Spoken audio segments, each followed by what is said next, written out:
There's a recent op-ed in the Indiana Star that is making waves around the internet. This, of course, is titled, Governor Pence Fixed Religious Freedom Law Now. Now, this is obviously comes in the form of huge pushback to the Indiana Religious Freedom Restoration Act. Now, I love this article, and I'm going to read you some parts of it, and then I'm going to give my opinion on it, as I do much for other things. Anyway, it starts out saying that we are at a critical moment in Indiana's history, and much is at stake. Well, what's at stake? The image. See, there's been a lot of pushback on Indiana. There's even been celebrities out there, George Takei, for example, saying we should boycott Indiana. Now, that's troublesome for people who live in Indiana who are not bigots.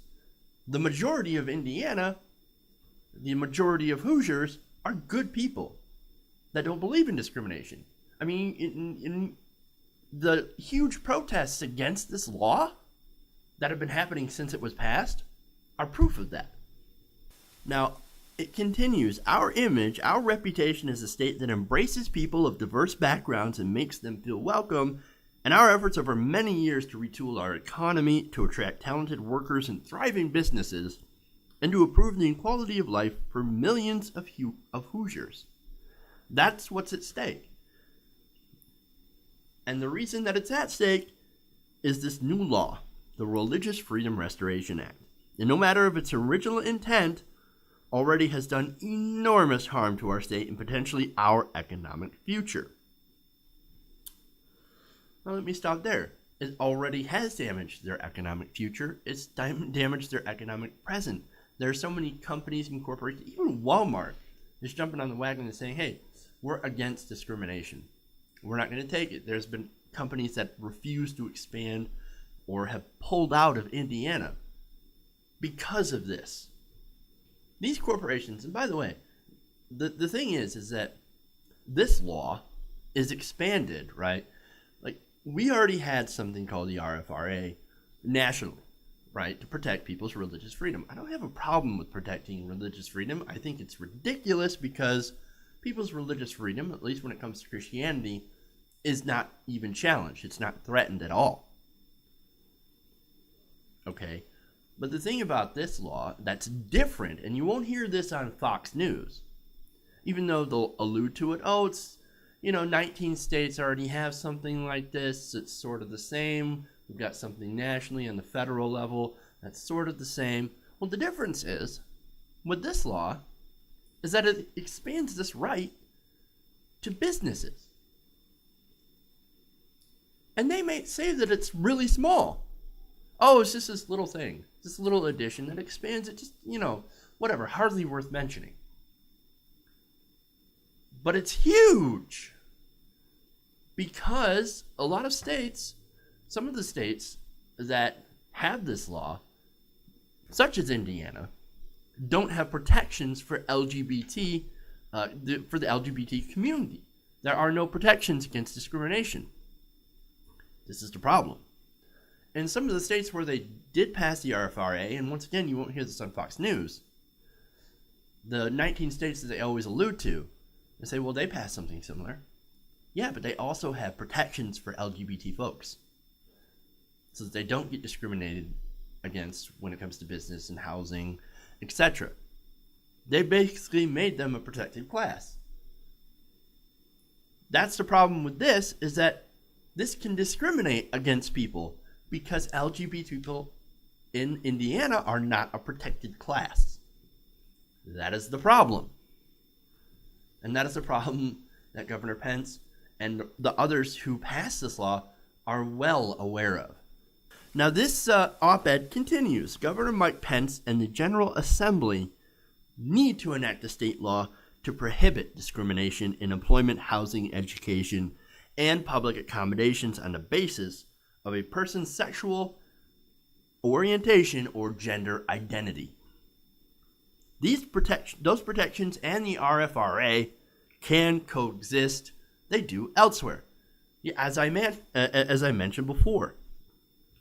And look, this points out how there's actually a law in Indianapolis that does protect the LGBT people in Indianapolis. It's a citywide law that protects them against discrimination. So the RFRA doesn't really have any noticeable impact only in Indianapolis.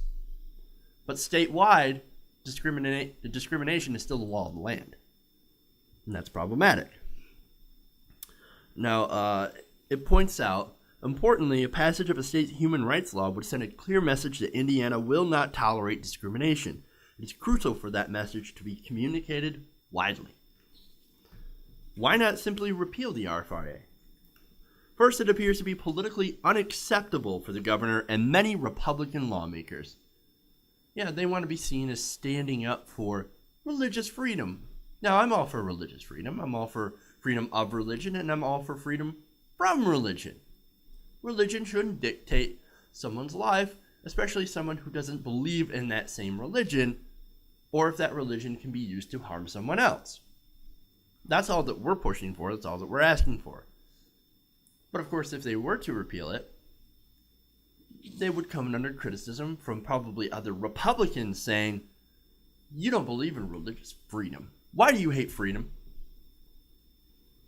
And so, of course, they're scared to death to do that.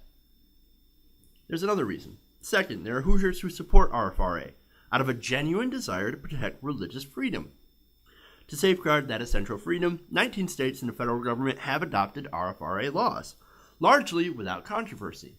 As I mentioned earlier, there's a reason that they didn't have controversy. It's because they protected people against discrimination, unlike Indiana. States like Illinois, for example, not only protect religious freedom through RFRA, but also provide gay and lesbian residents with protected legal status. We urge Governor Pence and lawmakers to stop clinging to arguments about whether RFRA really does what critics fear, to stop clinging to ideology or personal preferences, to focus instead on fixing this. But here's the thing. Here's the thing about this. Governor Pence, I'm convinced, Governor Pence knew about this already. He knew the implications, and it was worded in a way, passed in a way, that would allow the discrimination of people.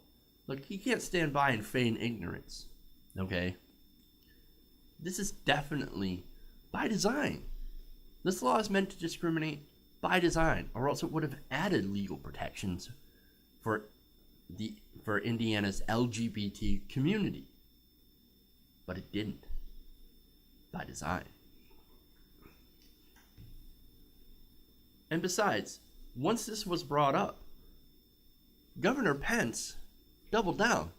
Oh, this isn't what you think it is. This isn't what you think. Okay, then reassure us by adding protections to LGBT people. But he's not going to do that. He's not going to do that. Because this is all about having a license to discriminate and using religion as a shield.